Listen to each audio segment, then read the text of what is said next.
I was doing some cleaning out upstairs in here last weekend and came across these wooden boxes, which I've had for many years. They were an Ikea purchase. They're a partition box, finger or box joints on the side, quite well made. I used to just keep knickknacks in them and keep them in a wardrobe many years ago. They've been upstairs more or less gathering dust. Some of them had some things in. All over the shop I'm constantly keeping little collections of things for projects that are either half finished or complete but left over bits and pieces, and little boxes like this. This is actually some leftovers from putting the benches together underneath here, which come from Ikea, and of course there's always stuff left over and some random things that have found their way into that collection. Or some offcuts of walnut, which I find really handy for shims or for using as part of a picture frame joint making. So all over the place, these little boxes of little collections of things. There's some steel pins over there, there's some wood there, there's some hardware there, it's all over. And then I thought, well, perhaps these are good for that sort of thing. What would be better is if I could make them stack. Then I got to thinking, okay, I could use some dowel, I could put some steel pins in, but the answer is really staring me in the face, and it is my favourite tool, and that is of course the domino. Now, I had a look at them. They have a bit of a curved surface here and on the side, so a pin in the middle maybe is not the best idea. So I thought, okay, if I offset a pin, the domino has of course this very handy feature which allows you to make cuts at exactly the same place from the edge of something. The little pins on the side of the domino, I'll show you in a second.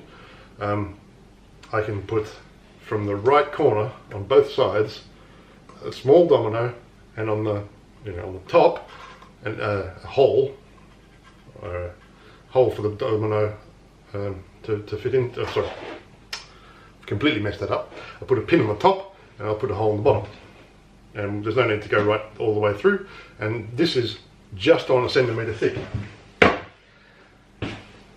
Taking that one step further, I then realised that actually I have here the set of dominoes for the small domino machine, and I have here a 4x20mm domino. That seems perfect. I can put it in 1 centimetre on the top of each box, create a 1 centimetre or 10mm cavity on the bottom side of each box, and then 2 pins per box. They're oblong of course, so it should help stop things wobble around. I only have the Domino XL, so that poses a problem unless you have the conversion kit. Now, Peter Parfitt's excellent YouTube channel has very detailed instructions on how to buy the conversion kit from Seneca Woodworking and to create a sort of a perspex or plexiglass spacer, if you like, that will allow the small domino cutters to work with the large Domino XL. So I'm going to go ahead and set that up. This is the adapter. It screws onto the and has a smaller thread tapped onto it for the small cutters. So I'll join those to the Domino XL. I don't think this will take terribly long. If we're going to make it a single cut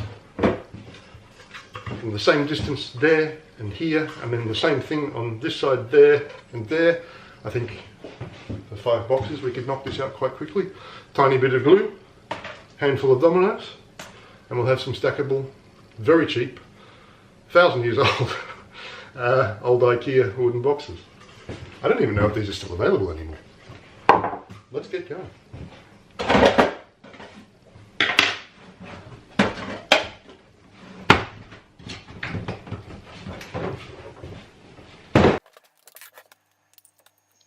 So here what I'm doing is fitting the adapter followed by the 4mm cutter. I have to attach the perspex spacer. The first time I do this I put it the wrong way around, of course, not having done it for a while.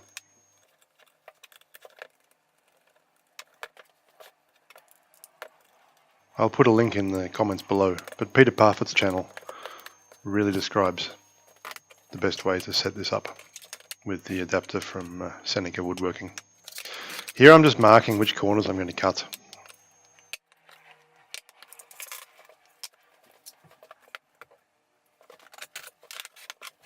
Grab some clamps and put them in the T-track that's on the side of the workbench.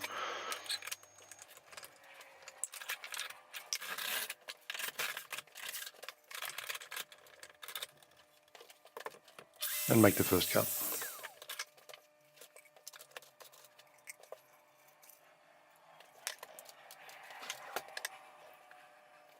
At this stage I'm fairly happy with what I see,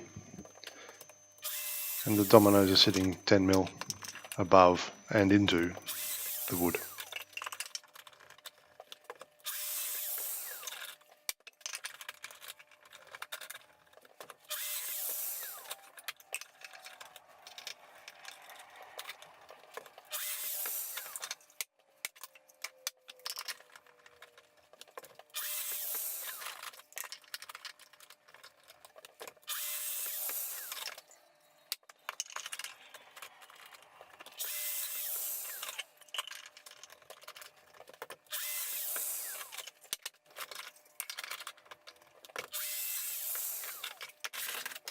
Now, fast forwarding a little, all the holes have been created, dominoes are laid out, and just a little bit of glue in each slot.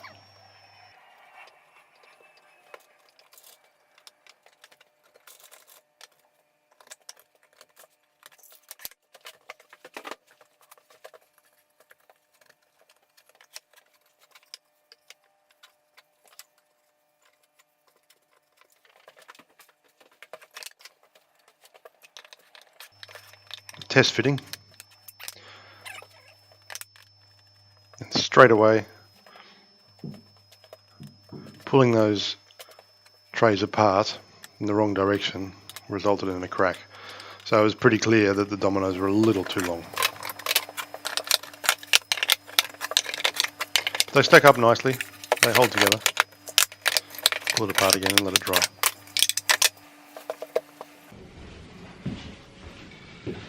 So as expected, that went pretty quickly. I think that took 30 or 40 minutes in total. Hey, Noosa. Hey, Kaka. Yeah. The only change I might make is to make the pins a little shorter. They're sitting proud, I guess it's about 1 centimetre. That makes the join between the boxes when they're stacked quite strong. And I've noticed already, and you probably saw earlier, that that means that the wood that's quite thin and probably fairly cheap is not really strong enough to hold that length of pin if there's a force applied. You know, if I try and open it like this, it just tries to fracture the wood. So I may trim those down with a handsaw and then give them a bit of a sanding so that they're a bit more round. But in principle, it works. If you have some of these boxes lying around and you have a way of putting a pin in each, opposing corners, such as this, I'd give it a go. I think it's going to be really handy. It means I don't have to keep collecting, old pieces of plastic blister wrap like this for whatever I might need. And overall, the workshop will hopefully be a little tidier. Until next time.